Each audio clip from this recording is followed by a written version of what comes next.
Be it real or metaphor, whatever is in your backpack or your briefcase or your purse that you brought into this sanctuary that is weighing you down, leave it behind. Whatever you are carrying that is keeping you distracted or caught up in shame or guilt or hopelessness, leave it behind. If you need it, it will be there when we're done. But for this hour, just let it go. Come into this place with open hearts. Come into this place with a soul that has remembered how to be tender again. Come into this place with a renewed hope for this world. Come into this place ready to build a world we've always been worthy of and have always dreamed of. And at this time, we'll have an opportunity to light our candles of community. You can light a candle for a joy or a concern, or simply to bring more light into our space.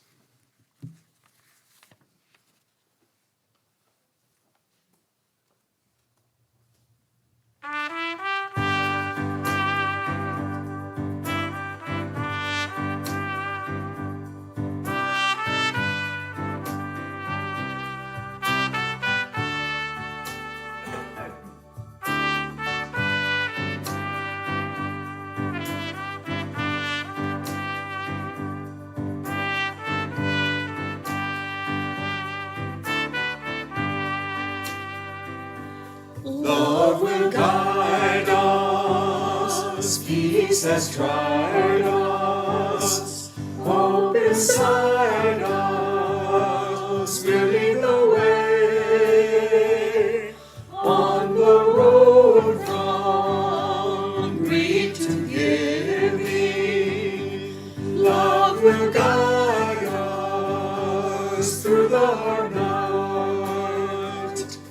If you cannot sing like angels, if you cannot speak before thousands, you can give from deep within you. You can change the world with your love. Love will guide us, peace has tried us, hope inside us will lead the way on the road from greed to giving. Love will guide us through the hard night.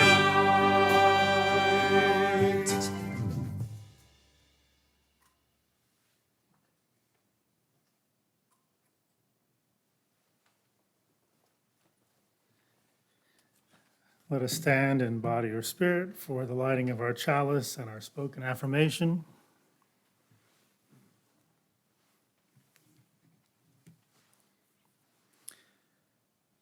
We seek our place in the world and the answers to our heart's deep questions. As we seek, may our hearts be open to unexpected answers. May the light of our chalice remind us that this is a community of warmth and wisdom, and welcoming of multiple truths.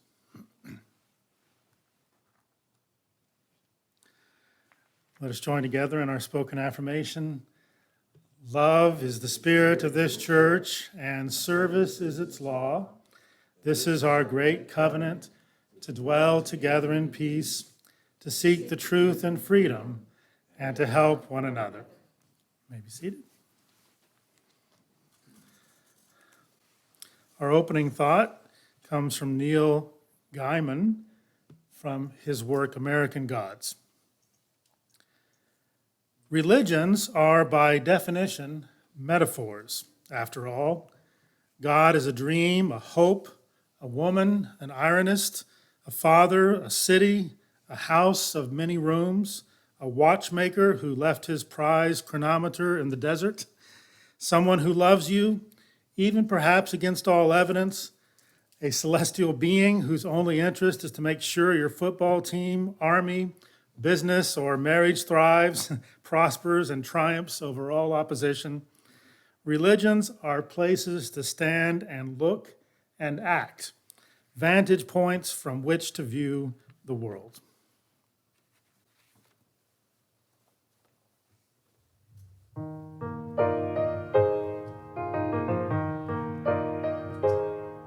For all that is our life, we sing our thanks and praise. For all life is a gift which we are called to use to build the common good and make our own days glad.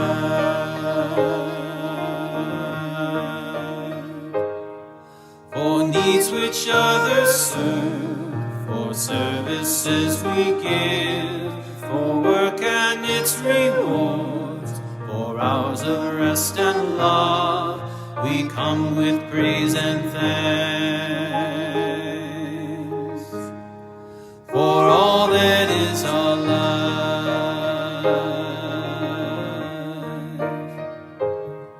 for sorrow we must bear, for failures, pain and loss, for each new thing we learn, for fearful hours that pass, we come with praise and thanks. For all that is our life,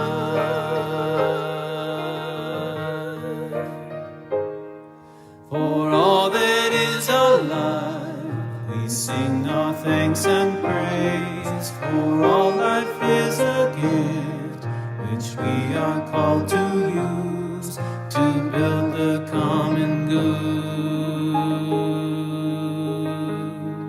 and make our own days glad.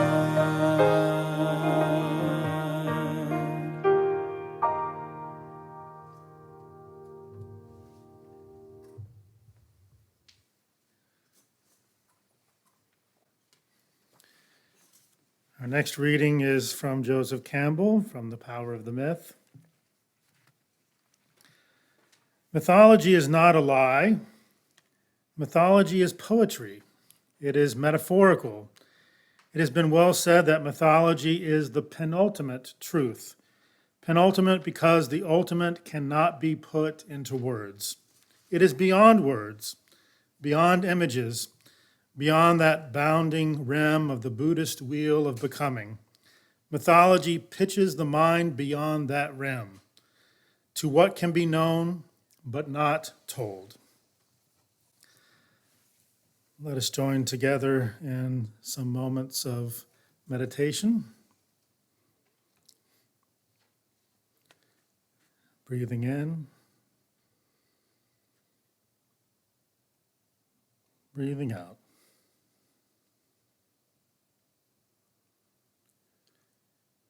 Breathing in and out.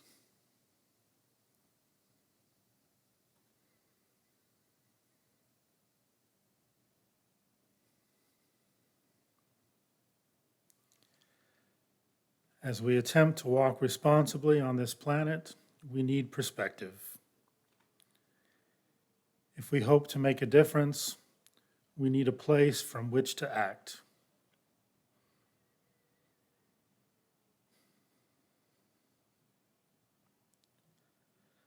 What are the Buddhist insights that can make our lives deeper and more productive? This is the purpose of Zazen and koans. I walk down to the corner store and get a quart of milk. I sit in the playground and sing a silly song with the children.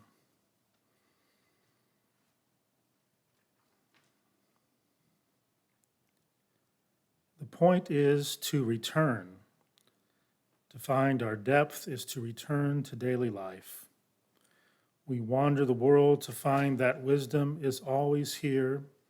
It is always right at home.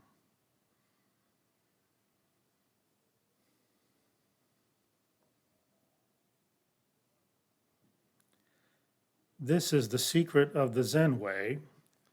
We sit quietly and walk quietly. Perhaps we engage koans. We visit with a friend.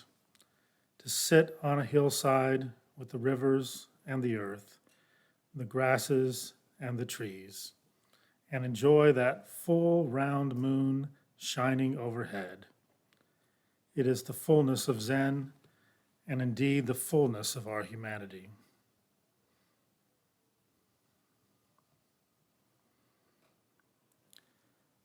The point of Zen is just this: emptying, and out of this emptying, returning home.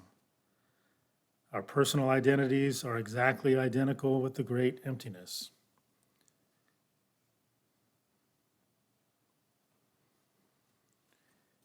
We must learn this truth with our bodies and with our minds, complete. To find genuinely open hands, we must come to know ourselves. There is a great deal to this returning with open hands. There is an ethic of enlightenment. There are many consequences to our realization that in one aspect of genuine reality, we are all one.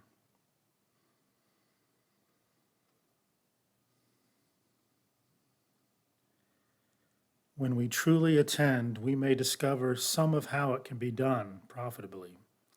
The way of intimacy is a way of respect and beauty and grace. All I want to do is remind you, my friend, of the beauty and grace of this moment. This is home. This very place is where we find wisdom. This moment reveals what needs to be done and what can be left alone. Whatever traditions we claim, whatever religion we embrace, this moment shows its truth.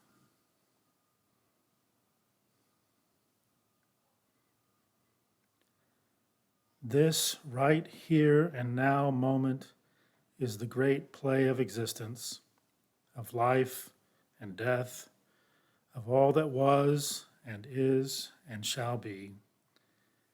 This very moment is both the doorway to heaven and heaven itself. Our teachers and friends who have walked the way before stand at the door, beckoning to us. They give us a broad wink. A crooked finger wiggles at us, beckoning us, welcoming us. All we need to do is step through.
Our next reading comes from Rollo May, from his work, The Cry for Myth. Myths are like the beams in a house, not exposed to outside view. They are the structure which holds the house together so people can live in it. There can be no stronger proof of the impoverishment of our contemporary culture than the popular, though profoundly mistaken, definition of myth as falsehood.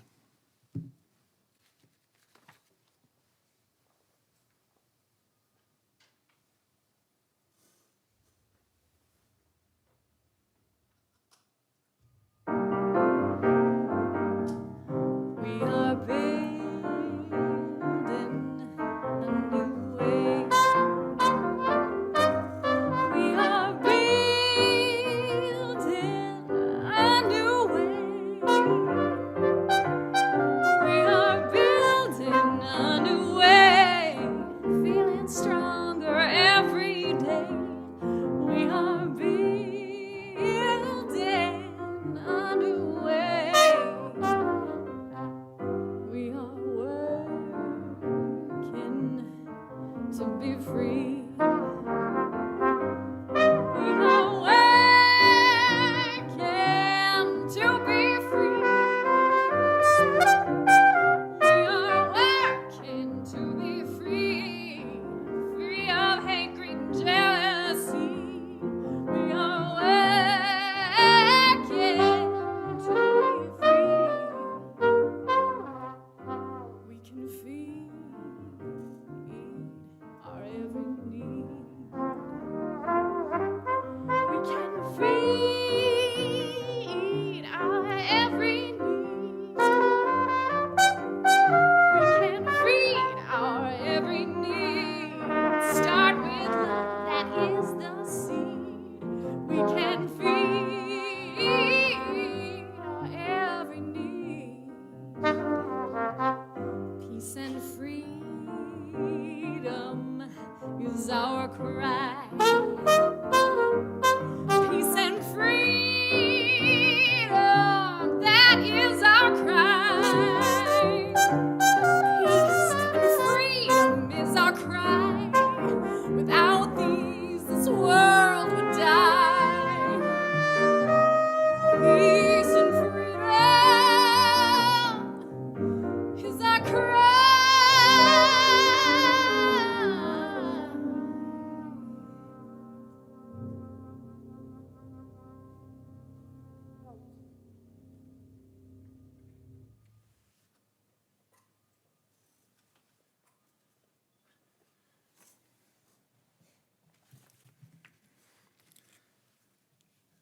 At 8 a.m. on a Monday morning in late August of 1984, I did what every fundamentalist Christian minister wishes their young parishioners would never do. No, I didn't get drunk or do drugs or get into a fight or break the law or anything like that. All those things could be good for a testimony down the road. No, I did something else that was much more problematic for most fundamentalist Christian ministers, and that was, as a first-year student in college, I walked into my first class of my first semester at Oklahoma City University, and that class was titled Introduction to Biblical Literature, taught by Reverend Dr. Robert Jones, not to be confused with the racist fundamentalist Bob Jones, who founded Bob Jones University. No, Reverend Dr. Robert Jones was the anti-Bob Jones. He was a compassionate, open-minded person. He was a true scholar and someone who cared deeply about his students and about cultivating their capacity to think for themselves about the Bible, about scriptures. Hence the fear of the Christian fundamentalist minister. And on 8 a.m. on that Monday morning, on my first day of college, when I was just 17, not quite 18 years old, Dr. Jones walked up to the lecture podium and said something that blew my 17-year-old fundamentalist mind away. Dr. Jones used the word myth to describe many of the stories of the Bible. I didn't walk out of class. I stayed in the class and listened to him. Dr. Jones was not trying to blow my mind, but he was trying to open it. He was trying to open our minds to the truth and power of religious mythology when it is not mistakenly interpreted in a literal way. I have to say I was not completely surprised that Dr. Jones would say such a thing about the Bible.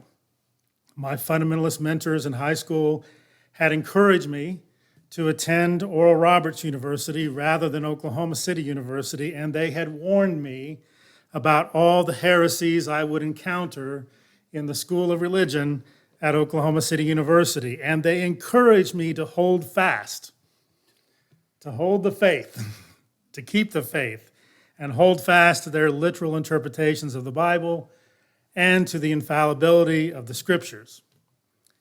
But it didn't take long for me to recognize that a literal interpretation of the Bible and a belief in the Bible's infallibility actually diminished the truth that can be found within its pages. I came to learn that the Scriptures of the world's religions contain great wisdom for humanity, but they are products of their context. And when we attempt to take them literally and apply them without critical interpretation, they can be used in unhealthy, dangerous, and even deadly ways. Very few things are more dangerous than mistaking our myths about the ultimate as being the ultimate themselves. It's natural for humans to tell stories, to make sense of the world, and to cultivate meaning in our lives, but it is dangerous when we attempt to make everyone else be a character in our stories instead of allowing them to create their own. The problem with most forms of religious fundamentalism is not that they take some of their religious scriptures literally. It is that they take literally the scriptures that they ought to take metaphorically, and take metaphorically the scriptures that ought to be taken literally. There's nothing wrong about taking literally the admonitions to love others, do justice, practice mercy, and care for the vulnerable. But when we attempt to view religious mythology as scientific and historical truth, it can very quickly take us into dangerous territory. The Bible is not a history book. It is religious mythology that expresses the religious experiences of many communities in particular times and in particular places. At times, the Bible engages and reflects upon historical events, but it is not helpful to read it as a literal account of history. And while the authors of the Bible often ponder and write poetically about the wonders of the cosmos as they experienced it, the Bible should never be mistaken as a science book or an authority on scientific matters. The Bible and other forms of religious mythology should also not be taken as a prediction or a foretelling of future events. The future is open and not determined by the authors of religious mythology. The dangers of seeing religious mythology as history, science, and a predictor of the future can be seen clearly here in our culture, here in the United States, where we know that according to a 2010 Pew Research poll, 41% of us, 41% of all people living in the United States, not just 41% of Christians, but 41% of all persons living in the United States in 2010 believed that Jesus Christ would return before the year 2050. 23% believe this will definitely happen before 2050. 18% thought that it would probably happen. Check out the Pew Research poll from 2010 if you want to see the breakdown more clearly. Another significant number of persons, 42% to be precise, in a 2014 Gallup poll here in the United States, said that they believe that God created humans in their present form 10,000 years ago. That's 42% of all persons living in the United States that believe that, not just 42% of Christians.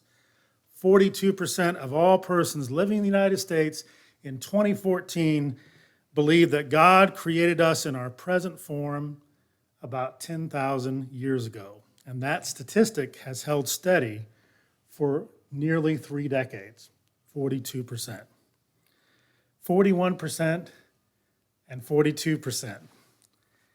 Very important numbers in terms of understanding the culture of where we live and the politics of where we live.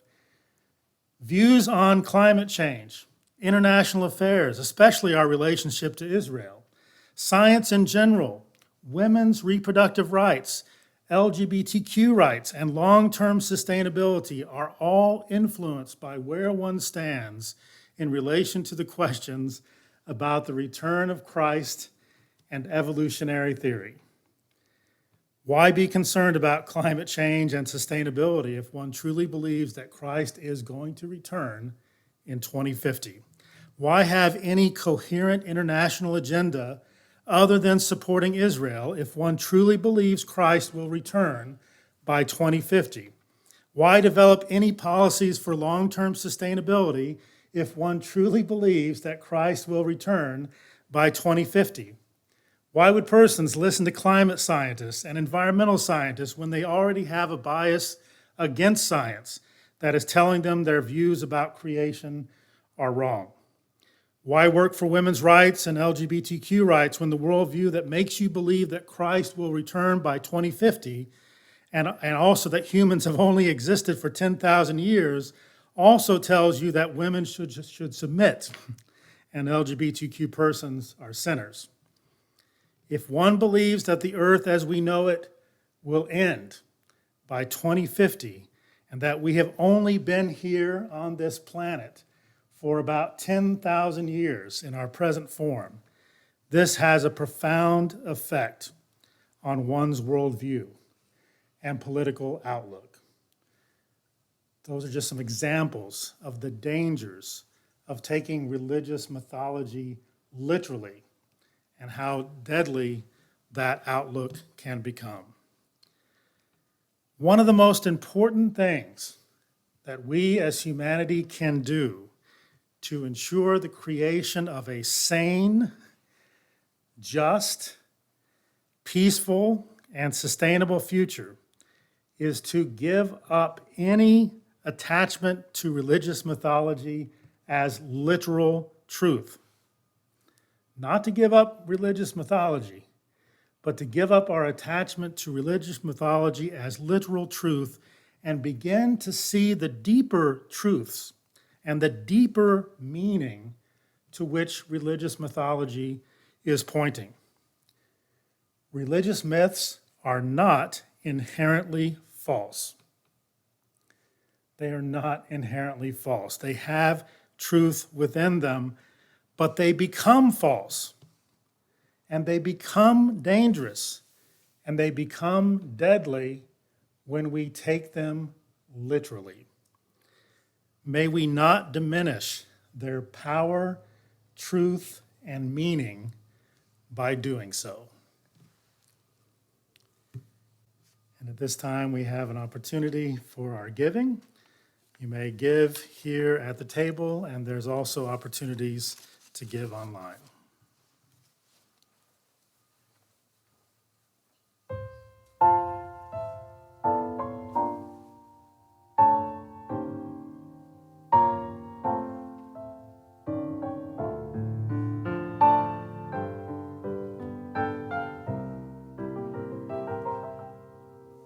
From you I receive, to you I give.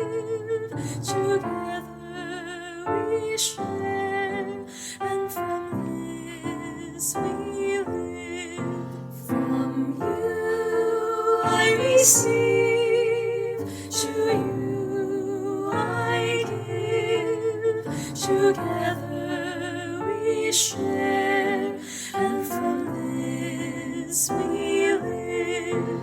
From you I receive, to you I give. Together we share, and from this we live. From you I receive, to you I give. Together we share, and from this we live.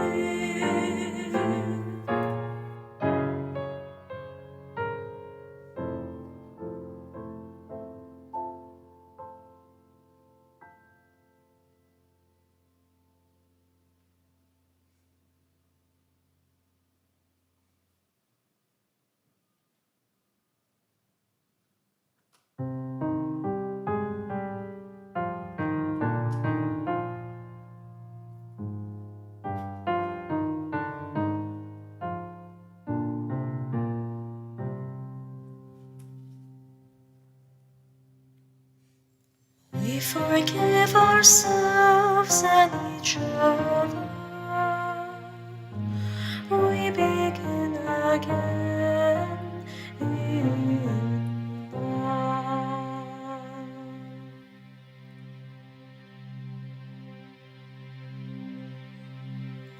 We forgive ourselves and each other.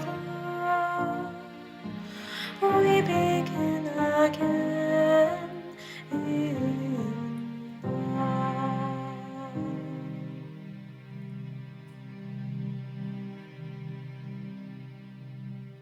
We forgive ourselves and each other. We begin again in love.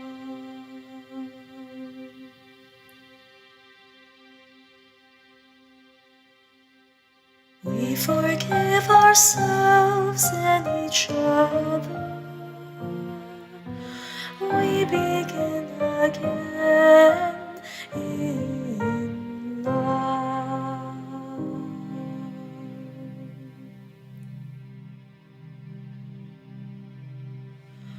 We forgive ourselves and each other. We begin again in love.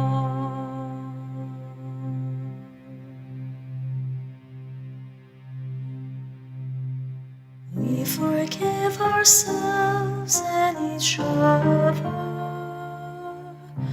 We begin again in love.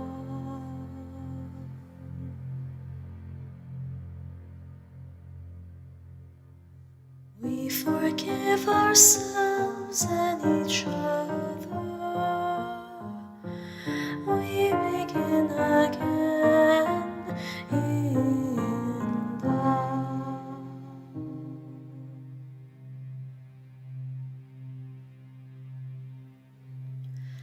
We forgive ourselves and each other. We begin again in love.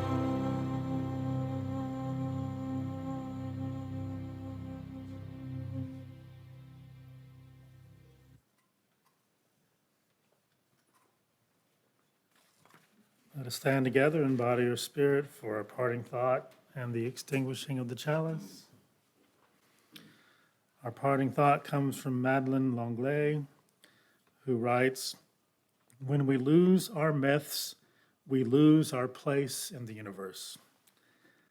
Let us join together in the extinguishing of the chalice. We extinguish this flame, but not the light of truth, the warmth of community, or the fire of commitment. These we carry in our hearts until we are together again.